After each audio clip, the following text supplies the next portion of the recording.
은혜 받으실 하나님의 말씀은 고린도전서 13장 4절에서 5절입니다. 사랑은 오래 참고 사랑은 온유하며 투기하는 자가 되지 아니하며 사랑은 자랑하지 아니하며 교만하지 아니하며 무례히 행치 아니하며 자기의 유익을 굳지 아니하며 성내지 아니하며 악한 것을 생각지 아니하며.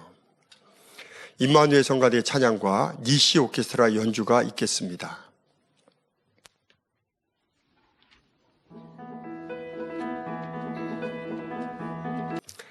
유춘회 권사님의 퇴행성 관절염 무릎 통증을 치료해 주신 우리 좋으신 아버지 하나님께 모든 감사 영광을 돌리겠습니다.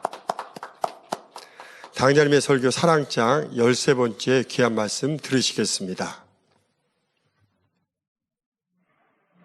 사랑하는 성도 여러분, 전 세계 및 전국의 지교회 성도 여러분, 지성전 성도 여러분, 전 세계 인터넷을 통해 예배 드리는 모든 성도 여러분, GCN 시청자 여러분, 이 시간은 사랑장 13번째 시간입니다.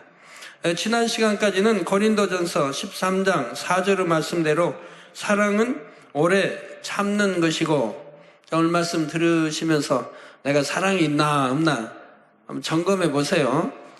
사랑은 오래 참는 것이고, 여러분 범사에 오래 참습니까? 오래 참는 게 뭐라고 그랬죠? 그냥 속에 마음이 상해도 꾹꾹 눌러 참는 그런 참음이 아니라고 했죠? 내 마음에서 처음에는 물론 그렇게 참지만 기도하면서 능력받아 이제는 마음에서 꾹꾹 눌러 참는 그런 참는 것이 지나서 이제 마음에서 아예 뭐 참을 것도 없는 이런 단계로 들어가야 한다 했습니다. 온유한 것임을 말씀드렸습니다. 또한 투기하는 것, 자랑하는 것, 교만한 것은 사랑이 아님을 말씀드렸지요. 오늘 이 시간에는 고린도 전서 13장 5 전반절에 사랑은 무례히 행치 아니하며 하신 말씀으로 은혜를 나누고자 합니다. 무례하다는 것은 예의가 없는 것, 예의에서 벗어나는 것을 뜻합니다. 예를 들어 아랫사람이 윗사람을 무시하는 행동, 예절이라는 게 있는데 그런 걸 다 무시하는 행동.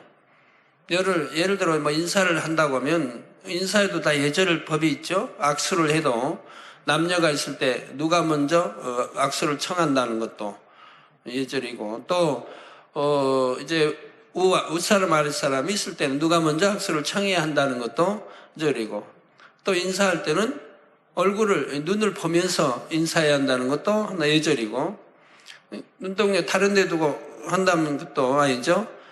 또 위아래 사이에 그냥 목을 곳곳이 세우고 말로만 인사하는 것도 예절에 어긋나는 것이고, 머리를 또 약간 숙일 줄 알아야 되고, 또 어느 상황에 따라서는 더 많이 굽혀야 할 때도 있는 것이고요.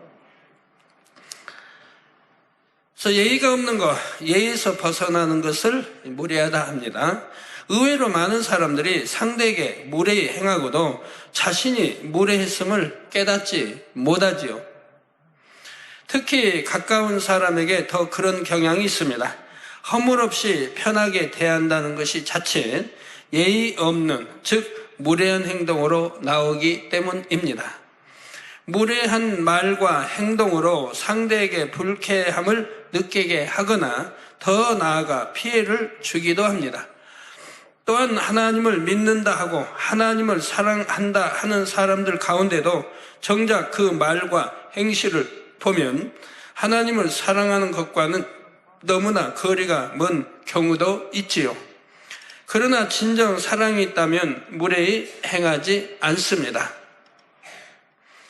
만약 여러분에게 매우 값비싸고 아름다운 보석이 있다면 그 보석을 아무렇게나 취급하겠는지요? 깨질세라, 다칠세라, 또 기스날세라 잃어버리지는 않을까요? 아주 조심조심 귀중히 다룰 것입니다. 또 보석감도 아주 귀한 걸로, 또 보석감에 쌓는 것도 아주 비싼 걸로 해서 아주 귀하게 쌓아서 이렇게 둘 것이고요. 하물며 진정 상대를 사랑한다면 얼마나 소중히 대해야 하겠는지요. 결국 무례한 것도 사랑이 없는 마음에서 비롯된다는 사실입니다. 이 시간 무례한 경우들에 대해 구체적인 사례를 들어 말씀드릴 때 스스로를 잘 점검해 보시기를 바랍니다. 혹여 여러분에게 해당되는 것이 있다면 기쁜 마음으로 변화되실 수 있기 바랍니다. 그래서 많은 영혼들이 여러분을 만날 때면 마치 주님을 만나는 것처럼 편안하고 기쁨이 넘칠 수 있기를 주님의 이름으로 축원합니다. 사랑하는 성도 여러분, 무례히 행하는 경우에는 하나님께 무례한 경우와 사람에게 무례한 경우가 있습니다. 그러면 먼저 하나님께 무례히 행하는 경우에 대해 살펴보도록 하겠습니다. 하나님은 우리 눈에 보이시지 않습니다. 이런 하나님 앞에 혹여 무례히 행하지는 않는지 돌아보려면 어떻게 해야 할까요? 하나님과 관련된 것들을 어떤 마음으로 어떻게 대하는지를 점검해 보면 됩니다. 하나님과 관련된 것이란 하나님 앞에 드리는 예배, 기도, 찬양, 하나님의 성전, 성물 등 모든 것을 말하지요. 예를 들어 예배 시간에 조는 것은 하나님 앞에 무례히 행하는 일 중 대표적인 것입니다. 여러분 조는 분들 가끔 보는데 굉장히 하나님 앞에 무례히 행하는 것 중에 대표적이라는 거 아시면 돼요. 그래서 조시는 분들의 기도는 상달되지도 하나님이 듣지도 않으신다는 거 아셔야 되고, 예배는 하나님 앞에 드리는 것입니다. 그러므로 예배 시간에 조는 것은 하나님 앞에서 졸고 있는 것과 같지요. 한 나라의 대통령이나 회사의 회장, 사장 앞에서 조는 것도 너무나 무례한 일이 됩니다. 예를 들어 어떤 장관 모임이 있다. 대통령 함께 무슨 그 모임을 뭐라고 하나 이런 거 있다. 무슨 회의가 있다고 하면 만약에 주 지사 등 다 군수도 모여서 대통령과 함께 어떤 회의가 있다고 한다고 해보세요. 그 안에 어떤 군수가 대통령 앞에 졸고 있겠습니까? 누가 졸고 있겠습니까? 회사의 중역들이 모여 회장, 사장, 회장 이렇게 회의하는데 어느 중역이 졸고 있겠습니까? 그런 무례한 행동은 하지 않습니다. 하물며 만군의 여호와 하나님 앞에서 신령과 진정으로 예배 드려야 되는데 그 앞에 졸고 있다면 되겠습니까? 또는 사랑하는 사람을 만나고 있는데 그 앞에서 계속 졸기만 한다면 상대가 얼마나 마음 상하겠는지요. 얼마나 나를 지금 무시하는구나, 나를 사랑치 않는구나, 아마 그만 헤어지자고 하겠지요. 사랑한다는 것이 진실인지 의심스러울 수밖에 없을 것입니다. 이렇게 조는 것 외에도 예배 시간에 옆 사람과 사사로운 대화를 하거나 딴 생각을 하는 것도 무례히 행하는 것입니다. 특히 단에서 먼 곳이나 본당 외의 다른 성전, 화상을 통해 예배 드리는 경우에는 더 주의해야 합니다. 하나님께서는 예배 드리는 곳 어디나 다 보고 계십니다. 이런 행함들은 예배 드리는 사람의 마음에 그만큼 하나님을 경외하는 마음과 성의가 부족하다는 것을 말해 주지요. 또한 이는 하나님께 무례한 것일 뿐 아니라 말씀을 증거하는 설교자나 예배를 인도하는 인도자에게도 무례한 것입니다. 예를 들어 성도가 설교 시간에 옆 사람과 대화하거나 잡념과 졸음에 빠져 있습니다. 그러면 설교자는 말씀이 은혜가 되지 않나 하고 염려를 하게 됩니다. 영감이 끊겨버려서 충만히 말씀을 증거하지 못할 수도 있고요. 그래서 이런 행실들은 결과적으로 함께 예배 드리는 형제 자매들에게도 피해를 주므로 무례히 행한 것이 된다는 사실입니다. 예배 중간에 나가는 것도 마찬가지입니다. 물론 예배를 돕는 사명 때문에 중간에 나갈 수밖에 없는 특별한 경우도 있습니다. 그 외에는 정말 특별한 경우가 아니라면 예배가 다 끝난 후 움직이는 것이 합당하지요. 어떤 사람들은 설교만 잘 들으면 되지 하고 예배가 끝나기 전에 나가는 경우가 있는데 이는 너무나 무례한 것입니다. 전에 내기 강의를 통해 하나님께서 기뻐 받으신 온전한 예배에 대해 설명한 바가 있습니다. 레위기 1장 6절에 보면 그는 곧 제사장들은 또 그 번제 희생의 가죽을 벗기고 각을 뜰 것이요 하고 하나님께서 모세에게 명하십니다. 번제는 구약시대의 제사로 오늘날의 예배에 해당됩니다.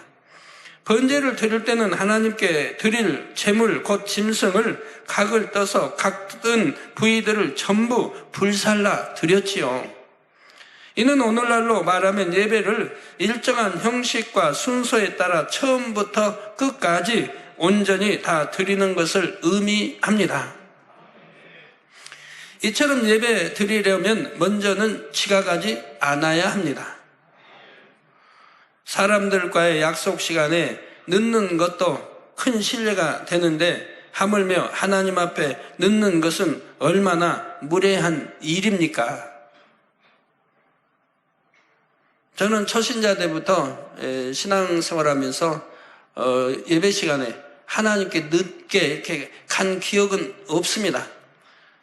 늦어도 10분 전에 자리에 앉아서 예배 볼 준비를 하고 했지, 늦어도 10분, 그러니까 15분 또는 20분 전에 앉아서 예배 준비를 했습니다.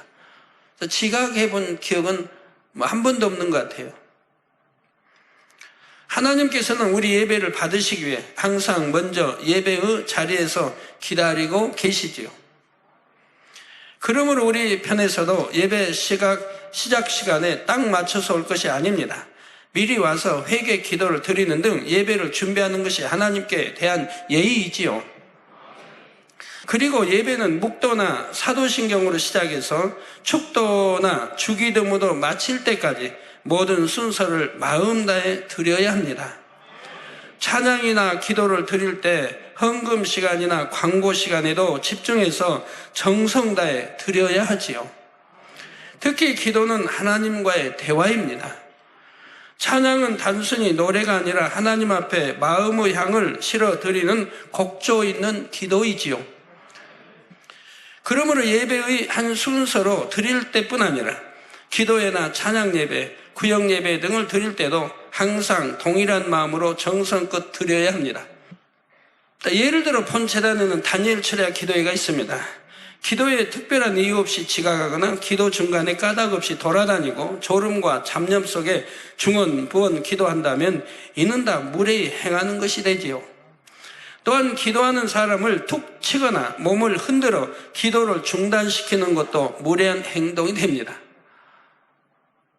여러분, 기도는 하나님과의 대화인데 하나님, 만군의 하나님과 대화하는데 옆에서 기도를, 대화를 중단시키고 흔들면 이게 되겠습니까? 하나님이 아닌 우리 인간 사회에서도 상하에 대화하는데 끼어들어서 대화를 중단시키는 것도 무례한 것인데 하물며 아버지 앞에 기도하는 것을 흔들어서 기도를 중단시킨다면 참 무례한 것이죠. 다른 사람이 부른다고 해서 기도하다가 바로 눈을 뜨고 기도를 멈추는 것 또한 마찬가지이고요. 사람 사이에도 대화 중에 누군가 끼어들거나 대화를 한쪽에서 일방적으로 중단하는 것은 예의에 어긋납니다. 따라서 하나님과의 대화인 기도를 할 때는 더 주의하여 반드시 마무리를 한 뒤 마쳐야 하지요. 이 밖에도 예배 시간에 휴대폰을 사용하는 것, 어린아이들이 떠들고 뛰고 장난하는 것을 그대로 방치하는 것도 무례한 것이 됩니다. 물론 예배 시간에 휴대폰을 켜고 있어도 아니 되겠고요. 반드시 끄고 있어야 되겠죠. 또 그만큼 웃분들과 대화할 때도 끄고 있어야 되겠고요. 예배 시간에 껌을 씹는다거나 음식을 먹는 것도 그러하지요. 우리나라는 이거 예법에 크게 어긋나니까 그리 하는 분이 없지만 외국에 가면 예배 시간에 웃사람 참 나이 드신 분도 껌을 척척 씹고 있는 분들이 있어요. 또 웃사람과 대화하면서도 껌을 씹는 분들이 있어요. 심지어는 TV에 그런데 나와서 대담하면서도 껌을 씹는 분들을 봤어요. 우리나라로서는 참 이해되지 않는 거죠. 그러나 그 나라라고 해도 마찬가지입니다. 예의에 크게 어긋나는 일이죠. 우리가 하나님 앞에 대화하면서 껌 씹고 있다고 한번 생각해 보세요. 아니 뭘 먹고 있다고. 이게 상상이 됩니까? 수많은 청취자가 보고 있는 앞에서 그게 됩니까? 또 예배 나올 때의 모습도 중요합니다. 예배 나오는데 집에서 입고 있던 대로 일하던 차림으로 그냥 아무렇게나 입고 온다든지 하는 것은 예의가 아니죠. 만약 여러분이 대통령을 만나러 간다면 어떤 옷을 입고 가시겠는지요? 작업복이나 아무렇게 그냥 잠바 차림 아무렇게 입고 가시겠습니까? 가장 좋은 옷, 깨끗하고 단정한 옷을 입고 갈 것입니다. 대부분 정장을 하고 가시겠지요. 복장은 상대에 대한 존경심을 표시하는 하나의 수단도 되기 때문입니다. 하나님을 참으로 믿는 하나님의 자녀들은 하나님이 얼마나 존귀한 분이신지 압니다. 그래서 예배에 나올 때 가장 깨끗하고 단정한 모습으로 나오게 되는 것입니다. 물론 예외도 있습니다. 수요예배나 금요철야 예배 때는 일터에서 바로 오시는 분들이 많지요. 예배 시간에 최대한 맞춰 오느라 서두르다 보면 일터에서 입던 작업복이나 편한 옷을 그대로 입고 오시는 경우가 있습니다. 하나님께서도 이런 경우는 무례하다 하시는 것이 아니라 오히려 기뻐하시지요. 바쁜 일과 중에도 어찌하든 예배를 시간 맞춰 오고자 한 마음의 향을 받으시기 때문입니다. 하나님께서는 각 사람의 중심을 보시지요. 그러므로 결코 외모만 보고 다른 사람들을 판단하는 일이 없으시기를 부탁드립니다. 예배에 대해 한 가지만 더 말씀드리면 술을 마시거나 담배를 피우고 예배에 나오는 것도 하나님 앞에 무례히 행하는 것이 됩니다. 하나님을 믿지 않는 사람들도 대부분 교회에 갈 때는 술과 담배를 하지 않는 것이 마땅한 도리라고 생각합니다. 저도 이제 치료받고 바로 교회에 나가면서 그때는 이제 술, 담배 뭐 다 할 때니까요. 술은 뭐 중독 상태고. 그래도 주일날 교회 가는 날만은 참았어요. 저는 아침에도 먹고 점심 먹고 해야 되는데 참았어요. 저녁 예배 다 드릴 때까지 밤 예배 드릴 때까지 참았어요. 밤 예배 드리고 집에 오면 그때 이제 오전에 못 마셨던 까지 막 마셨지요. 그런 걸 마시면 안 된다 이런 걸 모를 때니까 아주 초신자 때니까 그래도 그 양심이 교회 가는 날은 먹어지지 않더라고요. 먹고 싶어도 참고 담배도 피우지 않고 그 저녁 예배까지 마친 다음에 마시고 피우게 되더라고요. 하물며 하나님을 믿는 자녀라면 어떻게 해야겠는지요? 오랜 시간 신앙생활을 한 분들이라면 정녕 믿음으로 신속히 이런 구습들을 벗어버려야 할 것입니다. 초신자라 할지라도 최선을 다해 이런 구습들을 버리기 위해 노력해 나가는 것이 하나님께 대한 참된 예의이지요. 성도 여러분, 하나님께서는 예배와 기도를 통해 자녀들과 사랑의 교제를 나누기 원하십니다. 또한 예배와 기도는 하나님의 자녀로서 마땅히 드려야 하는 의무이며 도리이지요. 예배와 기도를 신령과 진정으로 잘 드리면 하나님께서는 축복과 상급으로 갚아주십니다. 마음의 소원과 간구도 신속히 응답해 주시지요.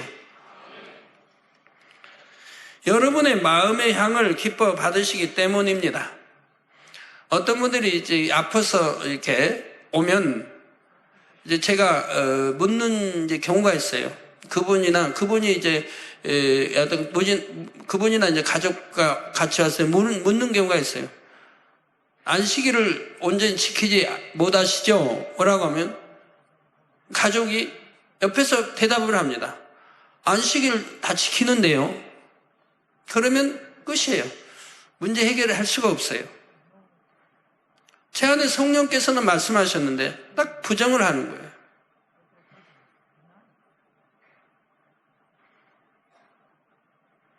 그 안식일을 어떻게 지키는지를 안다면 그렇게 쉽게 나오진 않을 거라 이 말이에요. 교회 나와서 앉아만 있다고 예배는 아니지 않습니까? 신령과 진정으로 예배를 드리라고 했는데 잡념 없이 졸지 않냐고 다른 생각 안 하고 아버지 말씀을 귀담아 듣는 것이 참 예배이지요.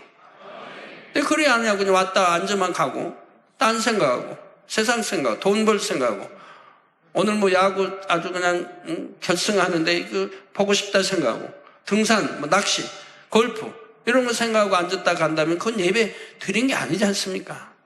신령과 진정으로 저 하나님이 받으시는 예배를 드린 게 아니지 않습니까? 근데 무조건 딱 옆에서 예배 뭐 안식일 잘 지킨다고 해버린다 이 말입니다. 그러면 제가 더 이상 할 말이 없죠. 그러고 나서 다음에 당회장님이 사실은 거짓말이 됐네요. 얼떨결에 대답을 했다. 즉 대예배만 드리고 가는데요. 저녁 예배는 안 돼요. 아니면 가끔 빼먹고요. 이런 이제 대답을 하는 분이 많이 있습니다. 자, 그렇지 않고 무례한 행함들을 1년, 2년 계속 쌓아 나간다면 결국 하나님과의 사이에 담을 깊이 만들게 됩니다. 부부나 부모 자녀 사이에도 사랑이 없는 관계가 지속되면 여러 가지 문제가 생길 수 있습니다. 하나님과의 관계도 마찬가지이지요. 하나님과의 사이에 담이 생기면 질병, 사고 등에서 지킴받지 못하므로 갖가지 문제를 만나기도 합니다. 오랫동안 기도해도 소원을 응답받지 못하기도 하지요.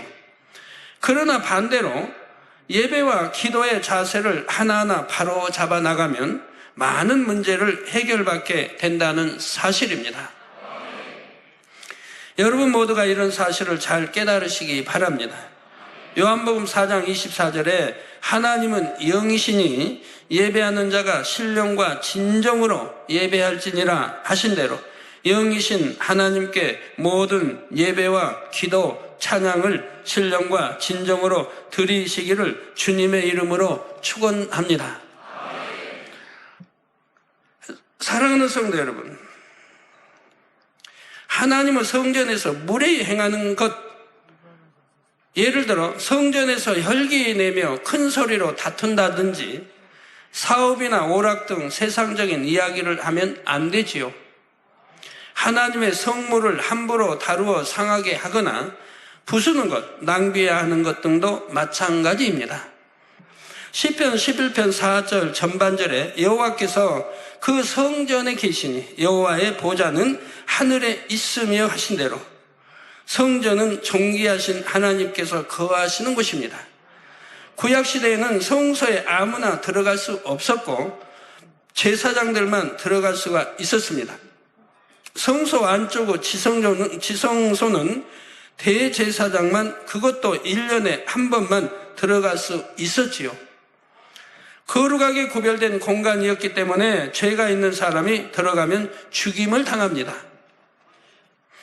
그러나 오늘날은 우리 주님의 은혜로 누구나 성전에 들어와 예배할 수 있게 되었습니다. 히브리서 10장 19절에 그러므로 형제들아 우리가 예수의 피를 힘입어 성소에 들어갈 담력을 얻었나니, 우리 주님이 십자가 지셔 피 흘려주심으로 인해서 믿는 자에게는 이제 바로 예수의 피를 힘입어 성소에 들어갈 담력을 얻었나니, 한대로 예수님께서 보혈로 우리 죄를 대속해 주셨기 때문이지요.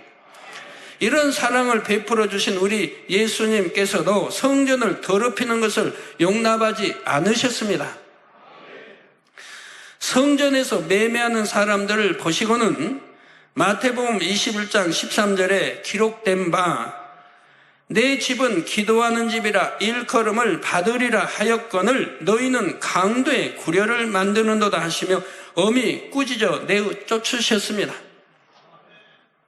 상을 엎으시고 노끈으로 채찍을 만들어서 치고 엎으시고 막 하셨다면 우리 예수님 말입니다. 얼마나 진노하십니까? 즉 거룩한 아버지 하나님 성전, 아버지께서 성전을 더럽혔기 때문이라 이 말입니다. 그러니까 우리 주님도 참지 않으셨다 이 말을 그런 거예요. 마태복음 20장 13절 기록된 바 내 집은 기도하는 집이라.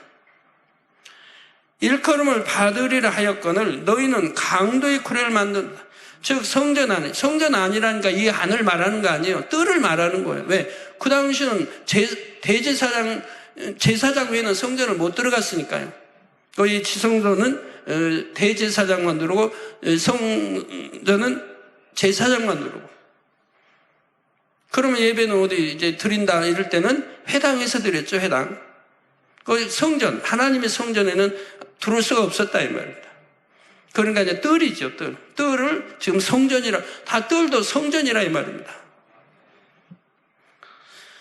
그런데 이 성전 안에서 뜰에서 매매하는 것을 하나님이 뭐라고 하십니까? 우리 주님이 뭐라고 하십니까? 강도의 구려를 만들었다고 해요. 강도의 구려를 만들었다. 성전 건물 안도 아니고 성전 뜰에서 하나님께 드릴 예물을 매매하는 것이었지만 이 또한 결코 용납하지 않으셨지요. 여기서 한 가지 깨달을 수 있는 것은 성전이란 단위 있는 예배당만 말하는 것이 아니라는 사실입니다. 성전 담장 안의 마당과 부속 시설 등 성전을 이루고 있는 모든 공간을 의미하지요. 하나님의 이제 예루살렘 하나님의 성전은 100만 명이 들어가요. 뜰이 워낙 넓어서 100만 명이 들어갈 수 있는 뜰이에요. 거기서 이제 매매들을 했다 이 말입니다. 하나님께 제사 드리기 위한 양이나 비둘기나 소 이런 것을 매매했다 이 말입니다. 그것도 바로 강도의 구례를 만들었다고 우리 주님이 진노하신다 이 말입니다. 이런 걸 여러분이 아신다면 성전 안에서 매매하는 일은 결코 없어야 합니다. 또 하나님의 성전을 더럽힌 일은 결코 있어서는 아니 되는 것이라 이 말입니다. 그러므로 성전 어디에 거하든지 작은 말과 행실 하나하나가 더 거룩하고 온전하도록 주의하시기를 바랍니다. 모든 성물들도 동일한 마음으로 대하시기를 부탁드립니다. 시편 84편 10절에 보면 주의 궁정에서 한 날이 다른 곳에서 첫날보다 나은지 악인의 장막에 거함보다 내 하나님 문지기로 있는 것이 좋사오니 하는 고백이 나옵니다. 하나님의 사람 다윗이라면 바로 이런 고백이 나오죠. 하나님 문지기로 있는 것이 좋다.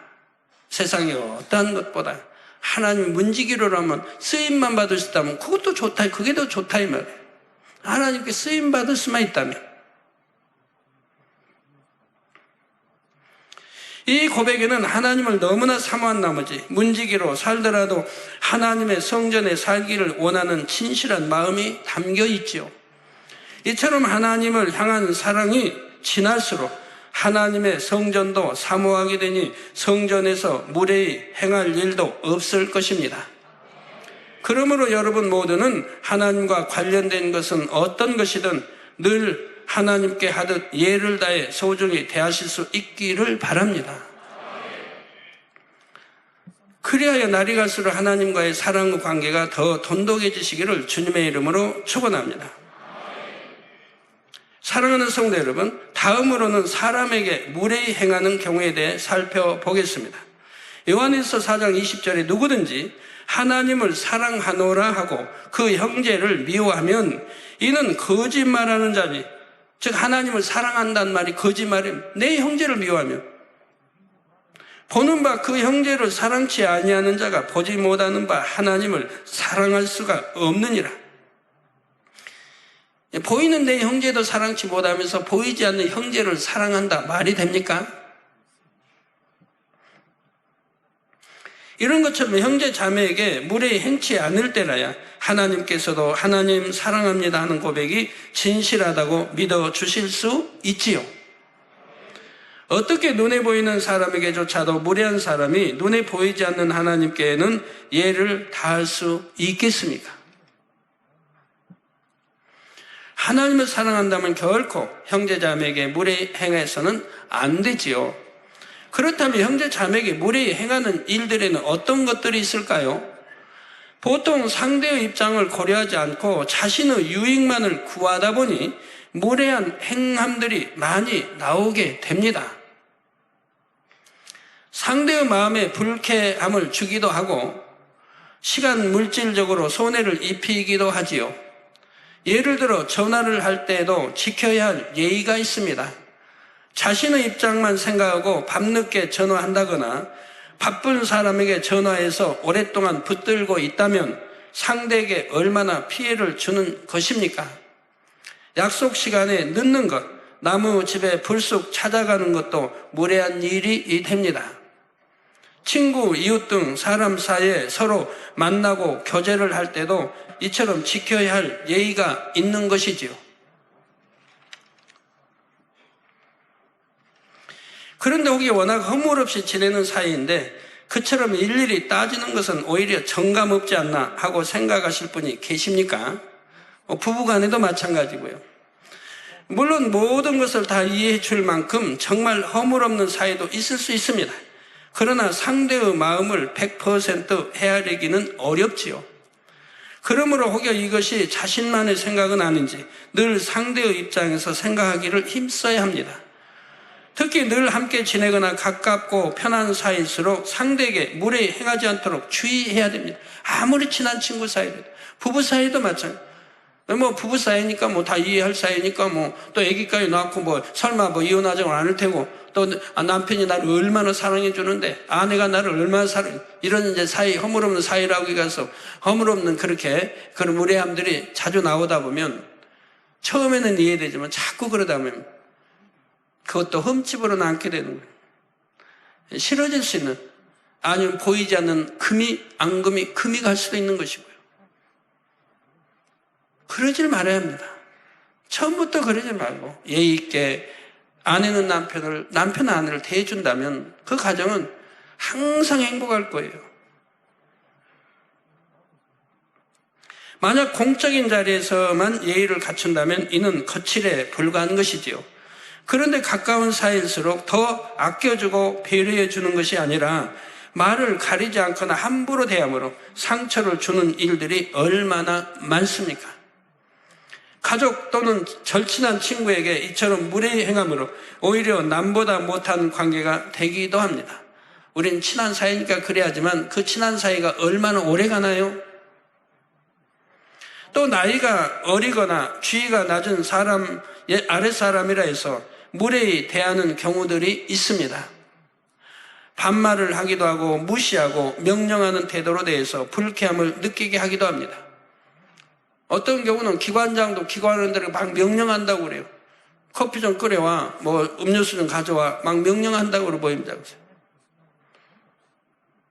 그래도 아무 커피 가져오고 기관원이 여하튼 음료수 가져오고 심부름해도 불쾌하게 생각은 않는다 이 말이에요. 이제 그런 사이니까 그만큼 이제 그런 사이니까 명령하겠죠.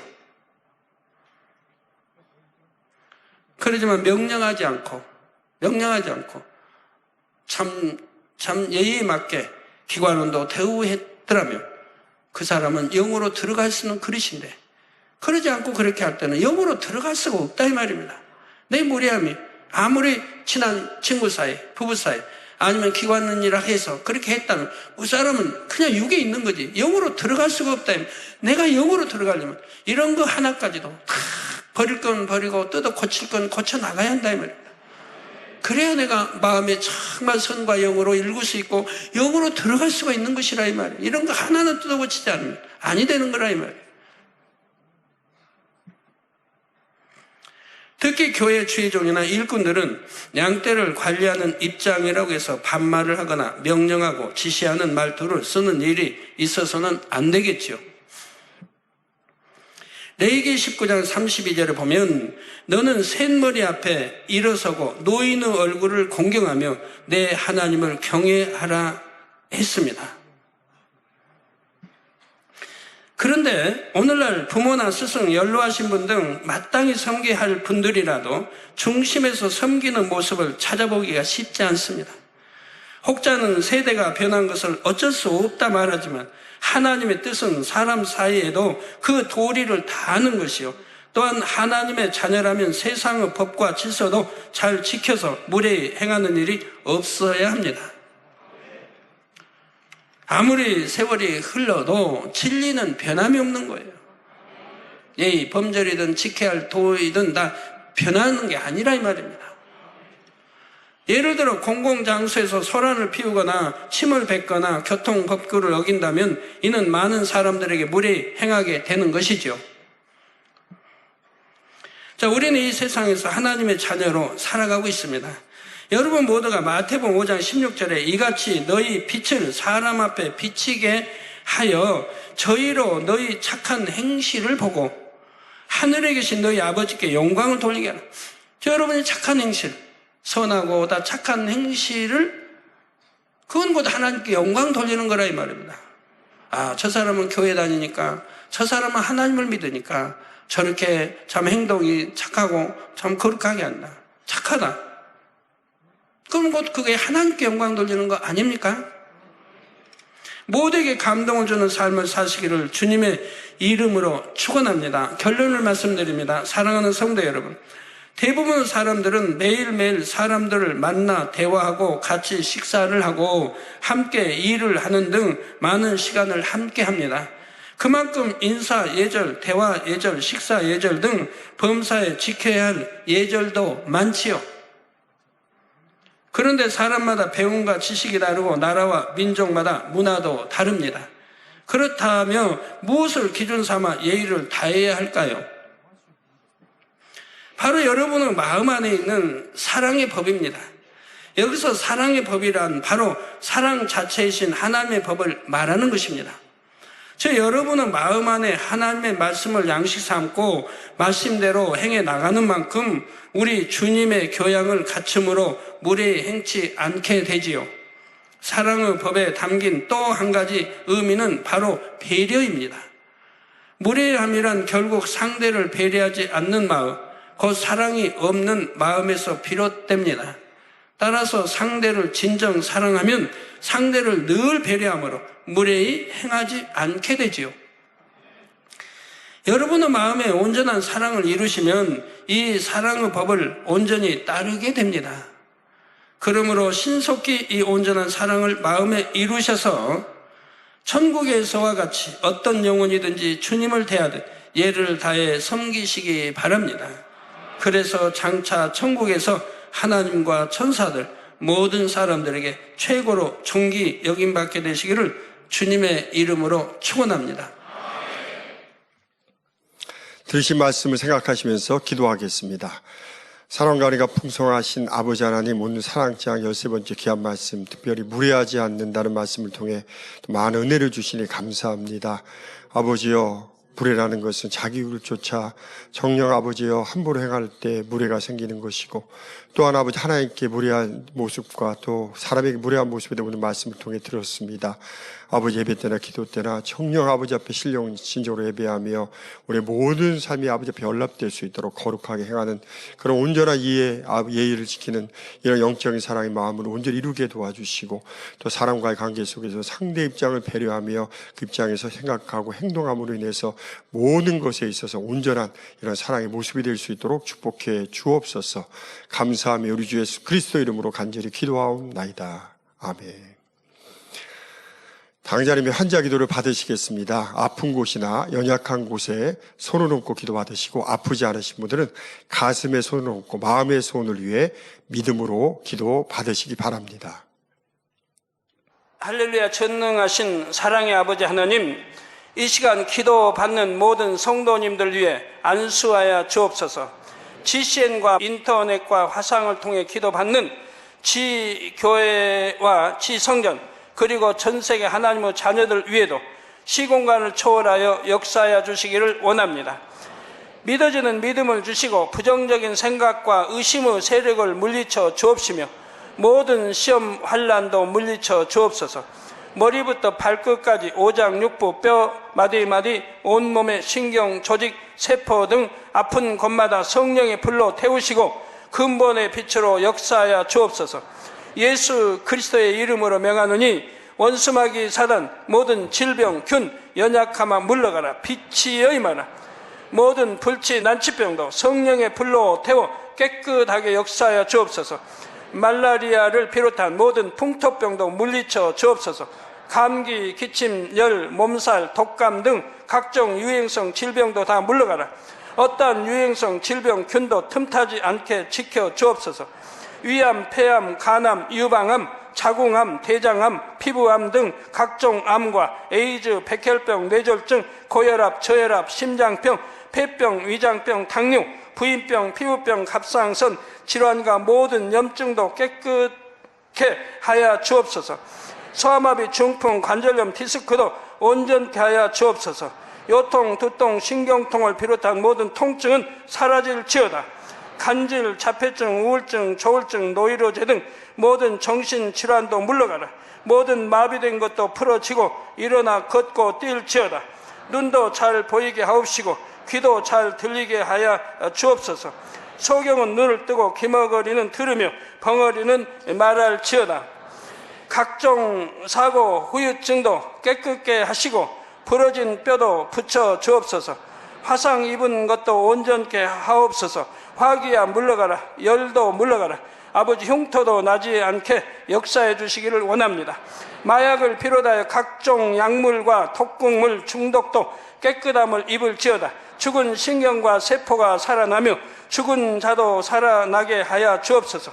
잉태의 축복도 주시기를 원합니다. 잉태 축복을 받으라. 예수 그리스도의 이름으로 명하노니 원수마귀 사단아 하늘 공중 곳에 잡은 악의 영들아 물러가라. 그의 사자들도 물러갈지니라. 이 땅의 악한 영, 더러운 영, 거짓되고 간사한 영, 이간질하고 미혹하는 모든 어둠들은 물러가라. 모든 흉악의 결박을 풀고 어둠아 물러가라. 빛이 임하라. 아버지 하나님, 부르짖어 기도할 수 있는 능력을 주시고 죄를 버리고 성결될 수 있는 능력을 주옵소서. 영혼이 잘됨같이 범사에 잘되게 하시고 가정의 복음화도 이루어 주시기를 원합니다. 한 주간도 모든 사고와 재앙으로부터 지켜주시고 불통이 없는 형통한 삶을 살 수 있도록 축복해 주옵소서. 성령의 불담으로 천군 천사와 주님의 불꽃 같은 눈동자로 모든 하나님의 자녀들과 가정, 일터, 사업터를 지켜주시기를 원합니다. 학생들에게 지와 명철을 더하시고 공부도 할 수 있는 뜨거운 마음과 열정도 더하여 주옵소서. 마음과 생각을 세상에 빼앗기지 않도록 지키시고 하나님을 뜨겁게 사랑하는 학생들로 축복하여 주옵소서.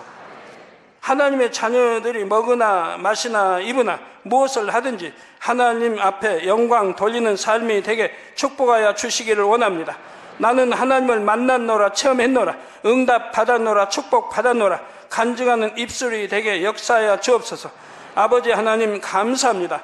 홀로 영광 받으옵소서. 우리 주 예수 그리스도의 이름으로 기도하옵나이다. 아멘.